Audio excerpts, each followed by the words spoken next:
தயிர் அபிஷேகம்.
திருச்சிற்றம்பலம் தில்லையம்பலம் தென்னாருடைய போற்றி நாட்டவர் மீரவா போற்றி காவாய் கழகத்திலே போற்றி கைமலையானே போற்றி போற்றி ஆடக மதுரை அரசே போற்றி குருமணியே போற்றி போற்றி இறைவா இறைவா சொல்லுங்க இறைவா இறைவா எம்பெருமானே எம்பெருமானே சிவபெருமானே குருக்கெல்லாம் குரு கொடுத்தாய் குருக்களம் சொல்லிக் கொடுத்தாய் குருக்கெல்லாம் வீடு கொடுத்தாய் உனக்கான வீடை இப்படி வைத்திருக்காயே ஆகவே எங்களுடைய வேண்டுகோளை ஏற்று விரைவில் திருப்பணி நடந்து நம்மளுக்கு கும்பாபிஷேகம் நடந்து உங்களுடைய மனதை ஆனந்தப்படுத்த வலிமையடுத்த வரவேற்க வேண்டும் எங்களுடைய கோரிக்கையை ஏற்க வேண்டும்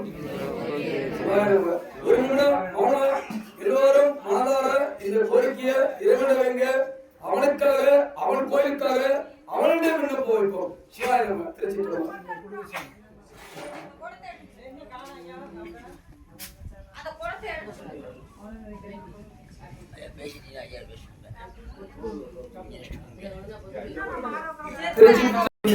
உங்களுக்கு வேண்டுகோளை கிடைக்கும் நீங்க எந்த ஆளுமே போங்க ஏன் தெரியுமா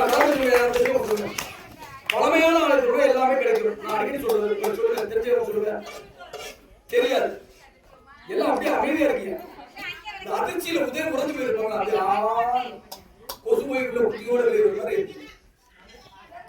ஏன் பழமையான ஆளுக்கு நல்ல நம்ம முன்னோர்கள் சிறந்தவர்கள் நம்ம முன்னோர்கள் நல்லதே செய்யணும் எதிர்கால தலைமுறையின் நலமாக இருக்கக்கூடிய கட்டப்பட்டவர்கள் ஆனால் பழமையான ஆலயங்களை சித்தர்களும் ஞானிகளும் யோகிகளும் ரிஷிகளும் மகான்களும் குடிக்கொண்டிருக்கும் காட்சி எங்குமே நடக்கிறது.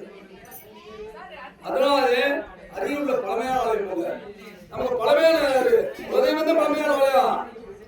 அதாவது ஆண்டுக்கு ஒரு குலதெய்வத்துக்கு போறேன்னு சொன்னாங்க.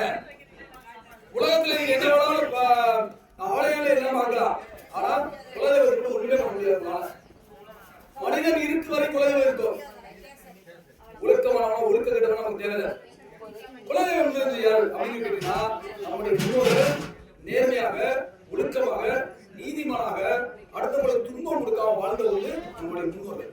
அந்த காலத்துல 50 மனைவியை கட்டி வாழும்போது ஒரு மனைவியோடு வாழ்ந்தார். அடுத்தவங்களுக்கு படிப்பறிவே இல்லாமல் ஏகப்பட்ட துன்பங்கள் கொடுத்தப்ப ஒழுக்கம் வாழ்ந்துருப்போம். அந்த பின்னணிய அந்த வம்சாவளியே நம்ம குலதெய்வம் ஏற்றுக்கொள்றது. அதற்கு நம்ம மாற்றோம். அந்த காலத்துல பாத்தீங்கன்னா சிவனுக்கு தான் பேசணும், சித்தர்களுக்கு நன்றியோ நன்றி. ஏன்னா நன்றி மறப்பது நல்லது. என்னைக்கும் நன்றி மறப்பாரு. இந்த பிறவியை கொடுத்த இறைவனுக்கு நன்றி சொல்லக்கூடாது, வாழ்ந்து வேண்டும். அதாவது அடிக்கடி சொல்லுவேன், என்ன முடிச்சாச்சியா இனிமே சாவு சாவதற்கு வாழ்றதுதான் வரலாம். ஆனா வாழ்ந்து பாருங்க, அதுதான் வந்திருக்கும். 50 வயசு வரைக்கும் கோபுரம் இருக்க வச்சுக்கிறாங்களா, மேல கோபுரம் 50 வயசு வரைக்கும் அதுக்கப்புறம் 5 வருஷம் வாழ்க்கையில பூர்ணத்துவாய்